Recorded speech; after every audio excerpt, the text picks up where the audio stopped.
कभी कभी सफ़र सिर्फ किसी जगह तक पहुंचने के लिए नहीं होता, बल्कि खुद को ढूंढने के लिए होता है। आज हम चल रहे हैं नासिक के एक ऐसे पवित्र स्थान की तरफ जहां पहाड़ों की खामोशी, हरियाली की ताजगी और भक्ति का एहसास एक साथ महसूस होता है। और इस सफ़र के अंत में हम चलेंगे उस अंजनेरी पर्वत की तरफ जिसे भगवान हनुमान जी की जन्मभूमि माना जाता है। तो चलिए इस सुकून भरे सफ़र की शुरुआत करते हैं।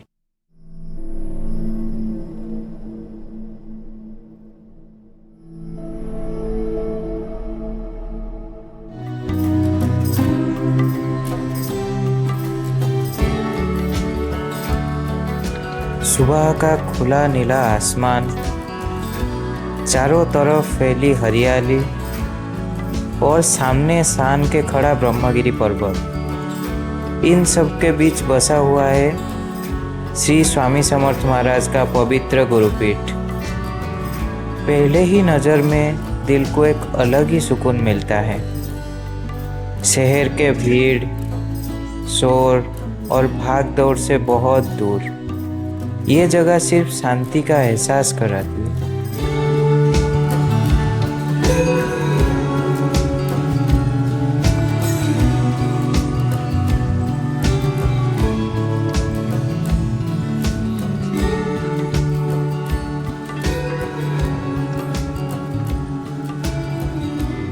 ये गुरुपीठ त्र्यंबकेश्वर ज्योतिर्लिंग मंदिर से सिर्फ लगभग 1.5 किलोमीटर की दूरी पर है।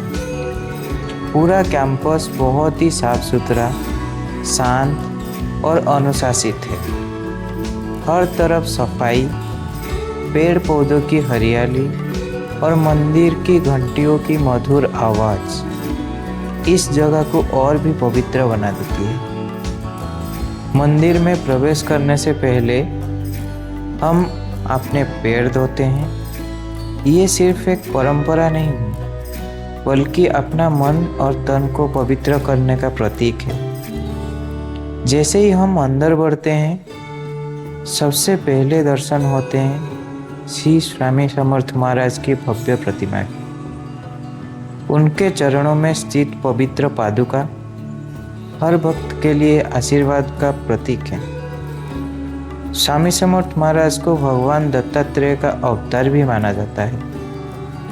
उन्होंने अपना पूरा जीवन लोगों की सेवा, भक्ति और आध्यात्मिक मार्गदर्शन में स्थापित कर दिया। उनकी मूर्ति के सामने कुछ पल बैठने से ही मन बिल्कुल शांत हो जाता है। इस गुरुपीठ की सबसे खास बात यह है कि यहाँ महाराष्ट्र के कई प्रसिद्ध मंदिरों के दर्शन एक ही कैंपस में हो जाते हैं। सबसे पहले हनुमान जी, जो शक्ति, साहस और भक्ति की प्रतीक हैं। उसके बाद माँ सप्तशृंगी, जिनको माँ दुर्गा का दिव्य स्वरूप माना जाता है। फिर माँ तुलजा भवानी, जिन्हें छत्रपति शिवाजी महाराज की कुलदेवी माना जाता है। आगे माँ महालक्ष्मी का मंदिर, जो धन, समृद्धि और सुख की देवी हैं। फिर आते हैं माँ रेणुका देवी, जो भगवान परशुराम की माता हैं। और अंत में काल भैरव महाराज, भगवान शिव का वीर और रक्षक स्वरूप। एक ही जगह पर इतना सारे दिव्य मंदिरों के दर्शन सच में इस गुरुपीठ को बहुत ही खास बना देते हैं। यहाँ आयुर्वेदिक दवाइयाँ, जड़ी बूटियाँ और प्राकृतिक उपचार से जुड़ा कई प्रोडक्ट भी मिलते हैं। जो लोग प्राकृतिक जीवन शैली में विश्वास करते हैं, उनके लिए ये जगह भी काफ़ी उपयोगी है। दर्शन के बाद हम पहुंचते हैं यहाँ के भंडारे में। सिर्फ 50 रुपये में शुद्ध सात्विक भोजन, और सबसे सुंदर बात, यहाँ भोजन सिर्फ पेट नहीं, दिल भी भर देता है। प्रेम से परोसा गया हर निवाला प्रसाद का एहसास कराता है। प्रवेश द्वार पर गुरु दत्तात्रेय और माँ अन्नपूर्णा की प्रतिमा भी स्थित है। गुरु दत्तात्रेय ब्रह्मा, विष्णु और महेश की एकीकृत स्वरूप माना जाता है और माँ अन्नपूर्णा अन्न और पोषण की देवी। उनके दर्शन के साथ ही ये सफर और भी पवित्र लगने लगती है। इसके बाद एक सुंदर गैलरी में स्वामी समर्थ महाराज के जीवन के पूरा सफर दिखाया गया है। उनके प्रकट होने से लेकर उनकी दिव्य लीलाएं और अंतिम समाधि तक की कहानी बहुत ही सुंदर रूप से प्रकट की गई है। यहाँ आकर सिर्फ दर्शन ही नहीं बल्कि उनके जीवन से बहुत कुछ सीखने को भी मिलता है।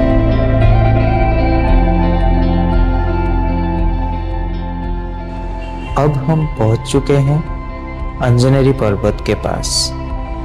इसी पवित्र पर्वत को भगवान हनुमान जी की जन्मभूमि माना जाता है। यहाँ से ट्रेकिंग शुरू होती है और ऊपर का दृश्य बेहद सुंदर बताया जाता है। लेकिन जब हम यहाँ आए तब दोपहर के लगभग 1 से 2 बजे का समय था। धूप काफ़ी तेज थी, इसलिए हम ट्रैक नहीं कर पाए। फिर भी दूर से इस पवित्र पर्वत को देखना ही अपने आप में एक अलग अनुभव था।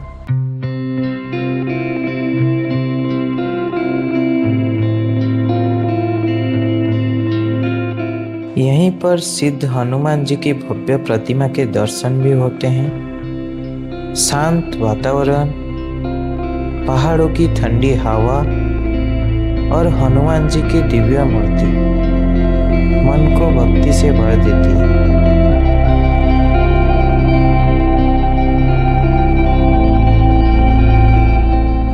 अब वक्त है मुंबई लौटने का।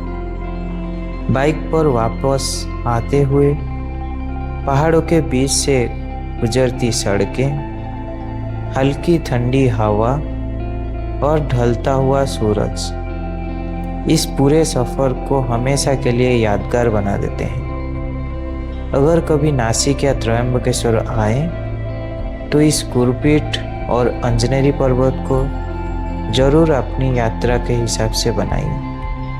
हो सकता है यहाँ आपको सिर्फ एक टूरिस्ट डेस्टिनेशन ना मिले, बल्कि वो सुकून मिल जाए जिनकी तलाश हम सब कहीं ना कहीं करते रहते हैं। मिलते हैं अगले सफ़र में, तब तक अपना ख्याल रखिए। जय स्वामी समर्थ, जय श्री राम, हर हर महादेव। आपको अगर नासिक में स्थित त्र्यंबकेश्वर ज्योतिर्लिंग का डिटेल्स चाहिए तो मैं ऑलरेडी पार्ट 1 ऑफ नासिक में कवर किया हूँ। आपको लिंक डिस्क्रिप्शन में दे दिया हूँ, विजिट कर सकते हैं। तब तक चैनल को सब्सक्राइब कीजिए, लाइक शेयर कीजिए। जय श्री जगन्नाथ, हर हर महादेव। मिलते हैं अगले वीडियो में।